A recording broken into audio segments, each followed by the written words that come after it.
بربادی کے چھپے راز اکثر ان گناہوں میں پوشیدہ ہوتے ہیں جو روز مرہ کی زندگی میں عام سمجھے جاتے ہیں۔ جن گناہوں کو ہم عام سمجھتے ہیں لیکن ان کے اثرات خاندان کی خوشحالی کھینچ لیتے ہیں، سکون تباہ و برباد کر دیتے ہیں۔ جب کسی گھر میں غربت آتی ہے تو صرف مالی حالت ہی خراب نہیں ہوتی بلکہ اس کے ساتھ پورے خاندان کا سکون بھی ختم ہونے لگتا ہے۔ ایک غریب گھر میں اکثر چھوٹے چھوٹے مسائل بڑے بڑے جھگڑوں میں بدل جاتے ہیں، چھوٹی چھوٹی لڑائیاں بڑے بڑے جھگڑوں میں بدل جاتی ہیں، کیونکہ جب بنیادی ضروریات ہی پوری نہ ہو سرے سے تو محبت اور صبر بھی کمزور پڑنے لگ جاتے ہیں۔ مثال کے طور پر اگر ایک گھر میں کھانے کے لیے روٹی کم پڑ جائے تو وہی گھر جو کبھی محبت کا گہوارہ تھا شکایتوں اور تلخیوں کا میدان بن جاتا ہے۔ شوہر اور بیوی جو زندگی کے شریک حیات ہوتے ہیں غربت کی چکی میں پس کر ایک دوسرے پر الزام تراشی کرنے لگتے ہیں۔ وہ میاں بیوی جو کبھی ایک دوسرے سے محبت کرتے تھے، پیار سے رہا کرتے تھے، آج ایک دوسرے کی الزام تراشی کرنے لگے۔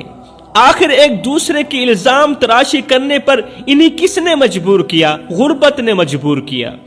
غربت صرف جسمانی ہی نہیں بلکہ روحانی سکون بھی ختم کر دیتی ہے، اور جب گھر میں برکت نہ رہے تو عبادت میں بھی کوتاہی ہونے لگتی ہے۔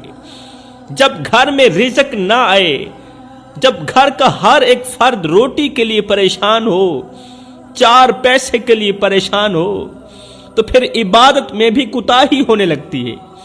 یہ سب کچھ اکثر ان گناہوں کا نتیجہ ہوتا ہے جو ہم معمولی سمجھ کر نظر انداز کر دیتے ہیں، جن گناہوں کو ہم چھوٹا سا سمجھ کر نظر انداز کر دیتے ہیں۔ آخر وہ کون سے گناہ ہیں جو ہمارے گھر کو غربت کی دلدل میں دھکیل دیتے ہیں؟ وہ کون سے اعمال ہیں جو اللہ کی برکت کو ہم سے دور کر دیتے ہیں؟ عورتوں کا پہلا گناہ، اب دل کے کانوں سے سنیے گا، خصوصاً عورتیں اس بیان کو دل کے کانوں سے سنیں۔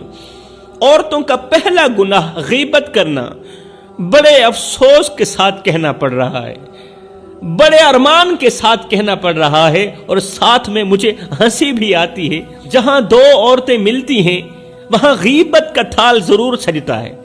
مثال کے طور پر اگر کسی عورت کی ساس نے ایک مرتبہ سالن میں نمک زیادہ ڈال دیا ہو تو وہ اس بات کو ایسا بڑھا چڑھا کر بیان کرتی ہے جیسا کہ ساس نے نمک نہیں کوئی ایٹم بم ڈال دیا ہو۔